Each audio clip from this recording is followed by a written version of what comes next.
Hello everyone.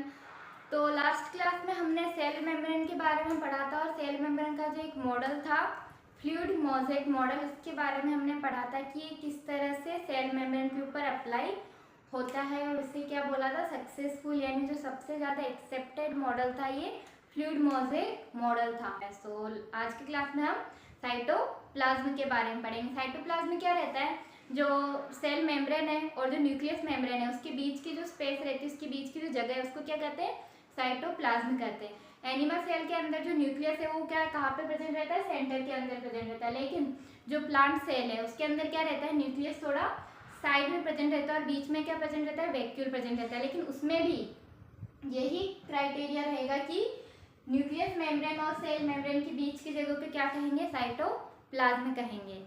तो cytoplasm के part की बात करें तो साइटोप्लाज्म किस किस से मिलकर बना होता है, साइटोप्लाज्म मिलकर बना होता है, ऑर्गेन्स प्रेजेंट रहता है इसके अंदर और क्या प्रेजेंट रहता है, साइटोसोल प्रेजेंट है।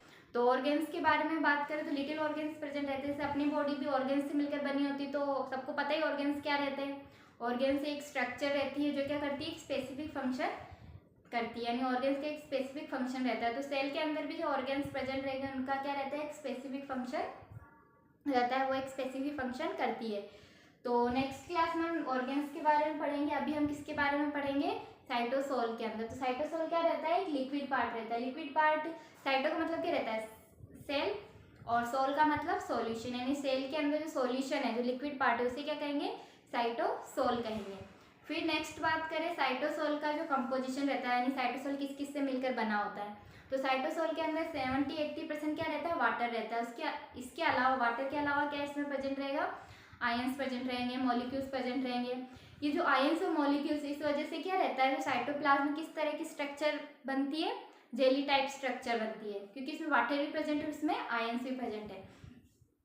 बात करें आयंस की तो कौन कौन से आयंस प्रेजेंट रहते हैं, जैसे सोडियम है, क्लोरीन है, पोटेशियम है और बाइकार्बोनेट है, कैल्शियम है। ये जितने भी आयंस है ये कहाँ पे प्रेजेंट रहेंगे, साइटोसोल के अंदर। फिर नेक्स्ट आता है मैक्रोमोलिक्यूल। मैक्रोमोलिक्यूल्स जो रहते हैं उसमें सबसे पहले क्या है, राइबोसोम। राइबोसोम का क्या काम रहता है, ये प्रोटीन सिंथेसिस करता है। लेकिन अगर राइबोसोम की बात करें तो राइबोसोम के ऊपर एक कवर्ड मेम्ब्रेन प्रेजेंट नहीं रहती है। ऑर्गेन्स जो रहते हैं, ऑर्गेन्स को इसी तरह से डिफाइन किया जाता है कि उसके चारों तरफ क्या रहती है, कवर्ड मेम्ब्रेन रहती है। लेकिन राइबोसोम जो है, बहुत सारे साइंटिस्ट ने राइबोसोम को ऑर्गेन्स नहीं कहा है, क्योंकि राइबोसोम के ऊपर एक मेम्ब्रेन प्रेजेंट नहीं रहती। हाँ, ये स्पेसिफिक फंक्शन करता है लेकिन इसके ऊपर कवर्ड मेम्ब्रेन नहीं पाई जाती, इसलिए इसको ऑर्गेन्स के अंदर रखा नहीं गया है। फिर आता है आगे प्रोटीन। प्रोटीन में एंजाइम है, मोटर प्रोटीन है, इन सब का भी स्पेसिफिक फंक्शन रहता है जो सेल के अंदर ये करते हैं। मेलेनिन पिगमेंट सब जानते हैं, मेलेनिन पिगमेंट क्या रहता है, कलर पिगमेंट रहता है। अपनी बॉडी, अपने हेयर, अपनी आंखों को कलर कौन प्रोवाइड करेगा, मेलेनिन पिगमेंट करेगा। तो मेलेनिन पिगमेंट और क्या काम करता है, यूवी रेज से अपनी स्किन, अपनी बॉडी की प्रोटेक्ट करने के, अपनी बॉडी की सुरक्षा करने का काम कौन करेगा, मेलेनिन पिगमेंट, जो कहाँ पर प्रेजेंट है, साइटोसोल के अंदर। फिर आता है ग्लाइकोजन। ग्लाइकोजन का मतलब पता है, ग्लूकोज प्रेजेंट रहता है साइटोसोल के अंदर।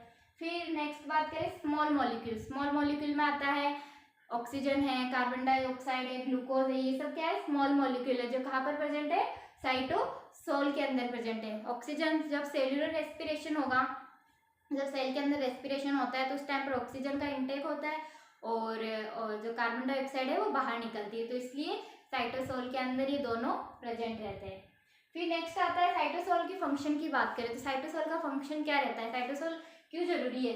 तो साइटोसोल क्या करता है, सेल को सिग्नल पहुंचाता है, यानी जो भी सेल है, इस सेल की जो सेल मेम्ब्रेन को सिग्नल पहुंचाएगा कि किस मॉलिक्यूल को, किस आयंस को अंदर आने देना है।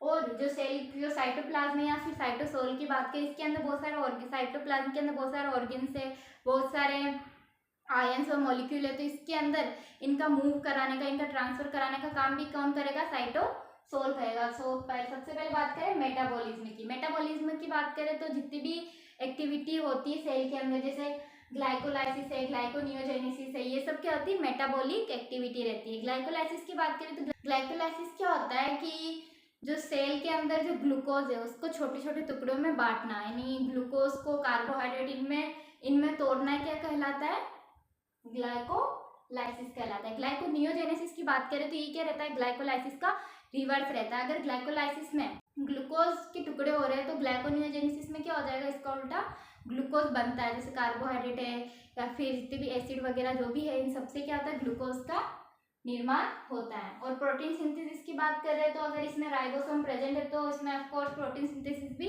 होगा।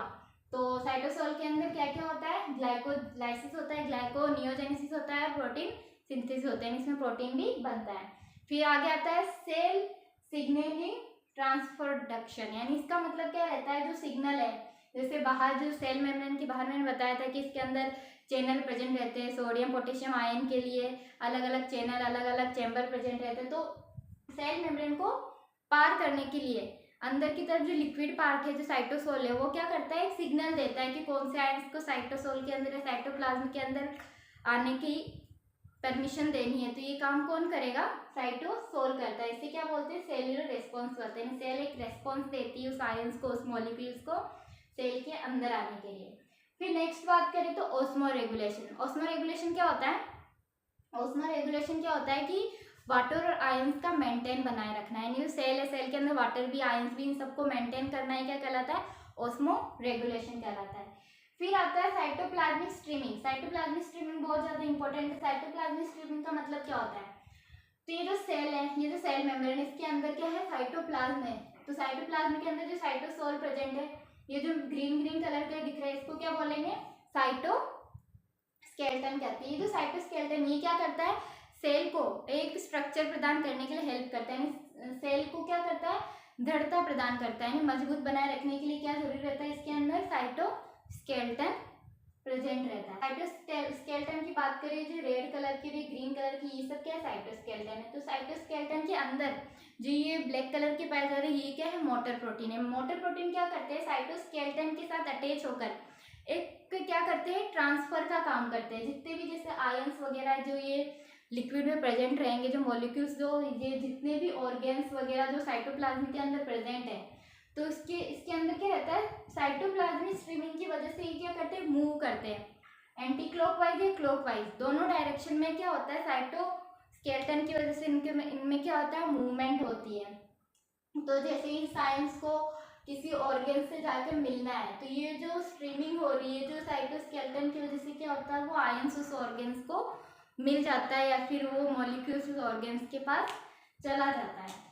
सो नेक्स्ट आता है फंक्शन ऑफ साइटोप्लाज्म। साइटोप्लाज्म का क्या फंक्शन है, साइटोप्लाज्म क्या करता है, ऑर्गेन्स को क्या करता है, एक प्लेस प्रोवाइड करवाता है। जितने भी माइटोकॉन्ड्रिया, राइबोसोम है, इन सबको एक जगह प्रोवाइड कराने का काम कौन करता है, साइटोप्लाज्म करता है। सो आज के लिए इतना ही कि साइटोसोल का क्या वर्क था। नेक्स्ट क्लास में ऑर्गेन्स के बारे में पढ़ेंगे कि सेल के अंदर कौन कौन से ऑर्गेन प्रेजेंट रहते हैं और इनका वर्क क्या रहता है, एक एक करके सबके बारे में डिस्कशन कर लेंगे। सो आज के लिए इतना ही, मिलते हैं नेक्स्ट क्लास में।